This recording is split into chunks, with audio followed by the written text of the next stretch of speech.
Welcome to all in our YouTube channel Being Engineer. आज हम देखना चाहते हैं एक बहुत ही इंपॉर्टेंट विषय को जिसपे अक्सर इंटरव्यू में क्वेश्चन पूछा जाता है, वाइवा में पूछा जाता है और बहुत से स्टूडेंट्स को इस विषय पे डाउट रहता है कि ट्रांसफार्मर जो है उसकी रेटिंग केवीए में क्यों होती है, किलोवाट में क्यों नहीं होती। इसका क्या कारण है, इसको आज के इस वीडियो में हम देखेंगे। सबसे पहले हम ये देख लें कि ट्रांसफार्मर क्या है। ट्रांसफार्मर हमारे पास एक ऐसी डिवाइस है जो इलेक्ट्रिकल पावर को एक सर्किट से दूसरे सर्किट में ट्रांसफर करती है।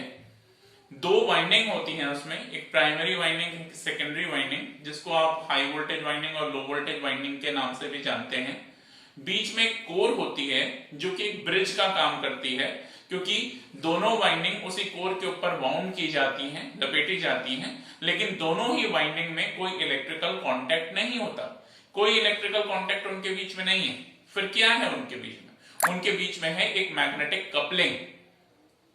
जैसा कि हम जानते हैं कि करंट, इलेक्ट्रिक करंट यदि मैग्नेटिज्म को पैदा कर सकता है तो मैग्नेटिज्म इलेक्ट्रिकल करंट को भी जनरेट कर सकता है।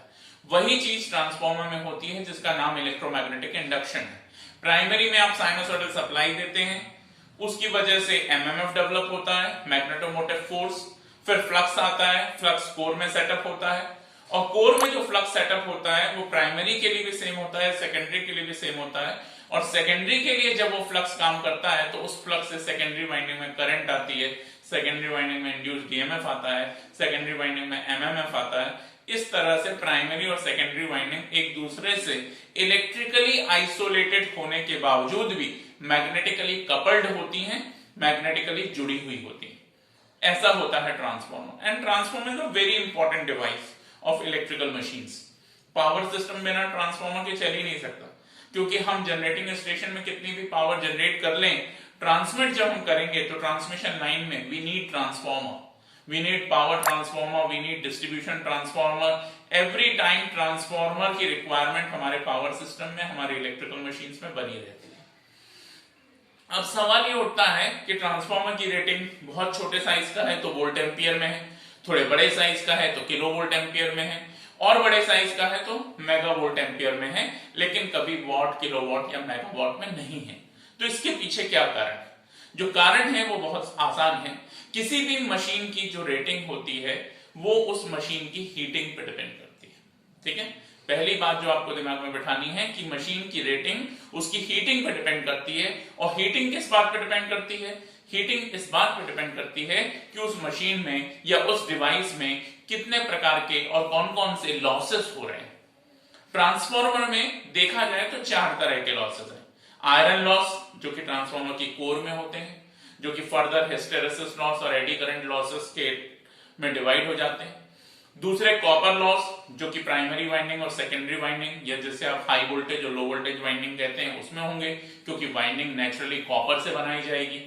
वाइंडिंग एल्यूमिनियम से भी बन सकती है, लेकिन अच्छा कंडक्टिंग मटेरियल एल्यूमिनियम की तुलना में कॉपर है, इसलिए कॉपर लॉसेस बहुधा यूज किया जाता है। तीसरे प्रकार के लॉस डाइलेक्ट्रिक लॉस, जो कि डाइलेक्ट्रिक मटेरियल में होंगे, ट्रांसफार्मर ऑयल में होंगे, प्रेस बोर्ड, सिलेंडर्स, पेपर, जो भी इंसुलेशन डाइलेक्ट्रिक आप यूज कर रहे हैं उसमें लॉसेस होंगे, वो डाइलेक्ट्रिक लॉसेस। और चौथा स्ट्रे लोड लॉस।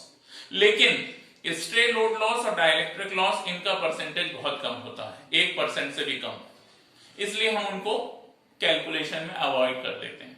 अब बचे कौन से लॉस? दो प्रकार के, एक आयरन लॉस और दूसरा कॉपर लॉस। आयरन लॉसेस जो होते हैं वो ट्रांसफार्मर की कोर में होते हैं और वो ट्रांसफार्मर को दिए हुए वोल्टेज के स्क्वायर के प्रोपोर्शनल है, यानी उनकी डिपेंडेंसी किस पे है?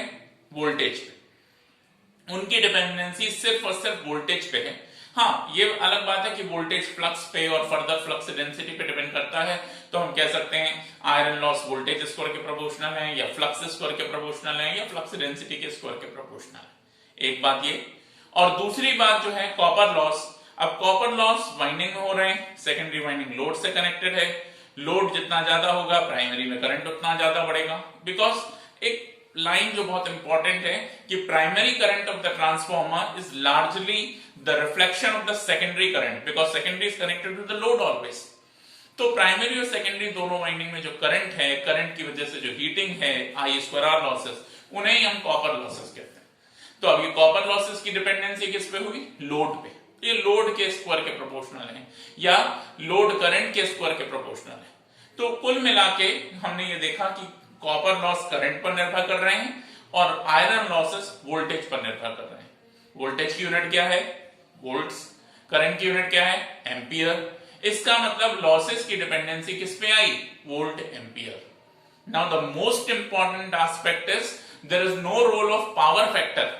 ट्रांसफार्मर के किसी भी प्रकार के लॉसेस, चाहे वो डाइलेक्ट्रिक लॉस हो, स्ट्रेट लोड लॉस हो, आयरन लॉस हो, कॉपर लॉस हो, उनमें से किसी भी प्रकार की के लॉस की डिपेंडेंसी पावर फैक्टर पर नहीं होती।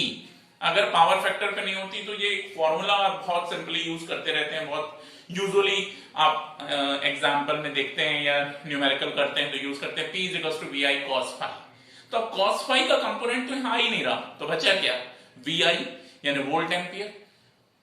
तो बात ये है कि रेटिंग डिपेंड करती है हीटिंग पे, हीटिंग डिपेंड करती है लॉसेस पे, लॉसेस डिपेंड करते हैं टाइप्स ऑफ लॉसेस पे, और types of losses ultimately the function of voltage and current, hence volts ampere, and that's why the rating of the transformer is always in volts ampere, not in watt. If the size increases, rating in kilovolt ampere, not in kilowatt. If the size further increases, rating in megavolt ampere, not in megawatt. So this is the simple explanation of this particular question, why transformers are always rated in kVA, not in kilowatt. तो इसको ध्यान रखिए। और इसकी comparison में ये याद रखिए कि जितनी भी मोटर्स हैं, चाहे वो डीसी मोटर हो, इंडक्शन मोटर हो, सिंक्रोनस मोटर हो, सिंगल फेस मोटर हो, 3 फेस मोटर हो, तमाम तरह की मोटर की रेटिंग्स हमेशा किलोवाट में होती हैं। वहां केवीए कभी नहीं आएगा। उन मोटर्स की रेटिंग किलोवाट में होती है। दे आर प्रोड्यूसिंग और they have to produce the mechanical output which is in horsepower, but there is a balance equation between horsepower and kilowatt, and that's why motors are always rated in kilowatt, but transformers are always rated in kVA. Thank you very much. I hope you like this video.